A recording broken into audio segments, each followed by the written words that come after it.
They say pride comes before a fall, but when Daniel fell, the noise echoed louder than his laughter. He had everything: wealth, status, power, but no values. And when life came to collect the bill, not even money could save him.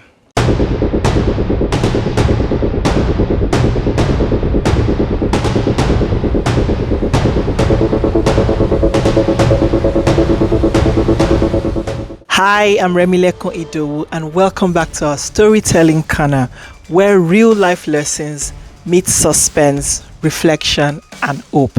To my returning family, welcome back to our channel, and thank you for coming back again and again. And to my new viewers, trust me, today's story will grip you from start to finish. Before we dive in, don't forget to watch my previous powerful stories in the playlist above your screen. Then subscribe, like, comment, and share this video. Your support helps this community of great minds grow. And together we can flood the internet with light. Now, let's get into the story of Darius, the boy who mocked the struggle of others until life humbled him.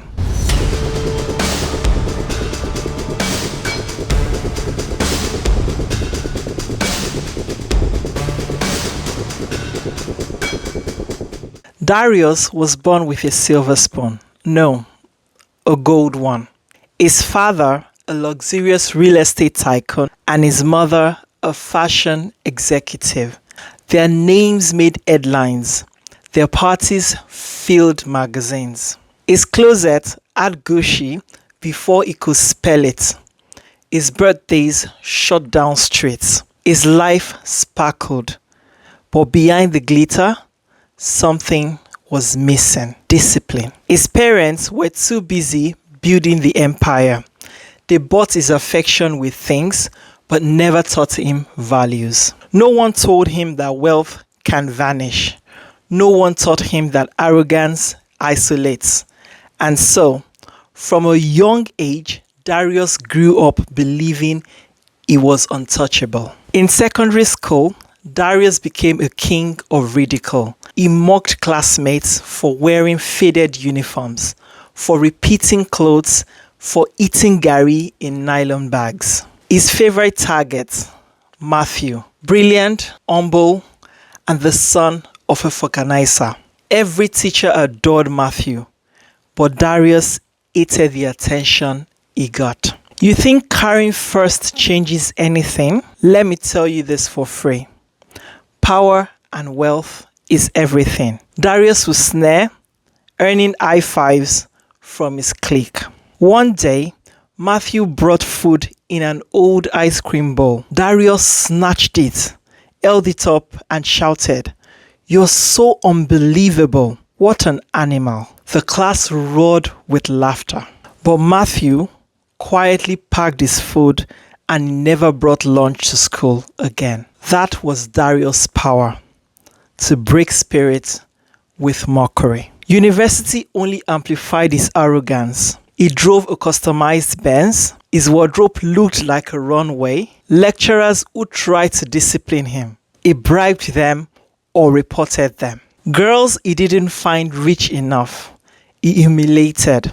When his cousin Dio begged for a small loan to register for his final exams, Darius laughed. "Bro, I spend your school fees on lunch. Be serious." Then he tossed him 5,000 naira pocket change like a pauper. But Darius bought a designer watch the next day. Everywhere he went, Darius walked like a god, and people treated him like one. After graduation, Darius started working in his father's company, not as an intern, but as a senior executive.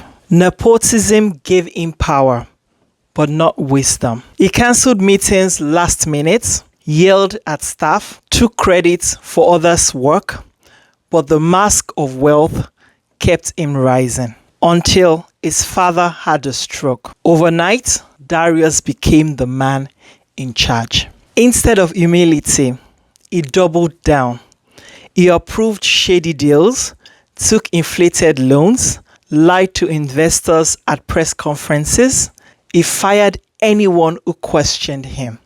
His accountant, Mr. Ikena, warned him, "Sir, there are discrepancies. We need to slow down. You're fired. I don't pay you to scare me."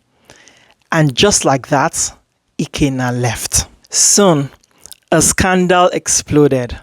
A failed luxury estate project. Investors lost millions.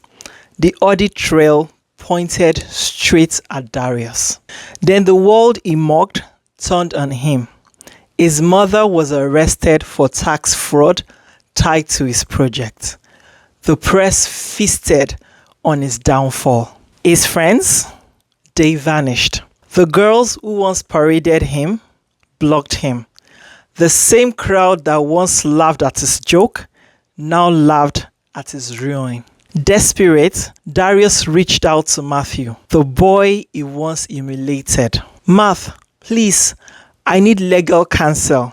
I heard you're good now." Matthew's reply was short. "You laughed at my pain, and I hope you find purpose in yours." That silence was louder than any courtroom gavel. Not long after, his cars were seized, his mansion repossessed, his accounts frozen. The same hand that once held champagne glasses now wore handcuffs. The judge's voice cut through his pride.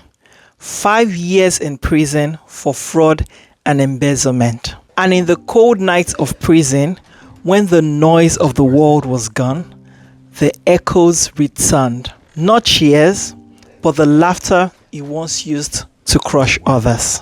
2 years into his sentence,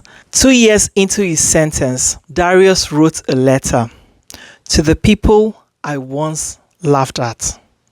In it, he confessed, "I was taught how to look rich, but never taught to live right. I thought respect could be bought. I mocked the struggles of others, but life humbled me. And now, I write so you can learn from my pain without having to feel it." The letter went viral. Thousands read it. But for Darius, it wasn't fame. It was penance. When he was released, he didn't return to mansions. He moved into his auntie's tiny 2-bedroom flat. Now, he speaks to young people, saying things like, "Don't laugh at someone's hustle.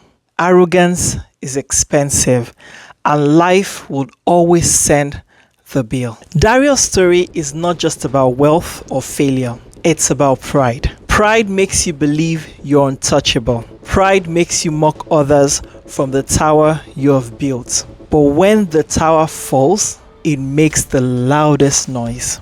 So next time you're tempted to laugh at someone's struggle, pause. Because the person you mock today may be the one standing above you tomorrow. If the story touched you, don't keep it to yourself. Subscribe, like, share this video with someone who needs the reminder, and drop a comment below. Tell me, have you ever seen pride lead to a downfall? So, stay wise, stay humble, and I'll see you next Friday with another powerful story. God bless you, and bye.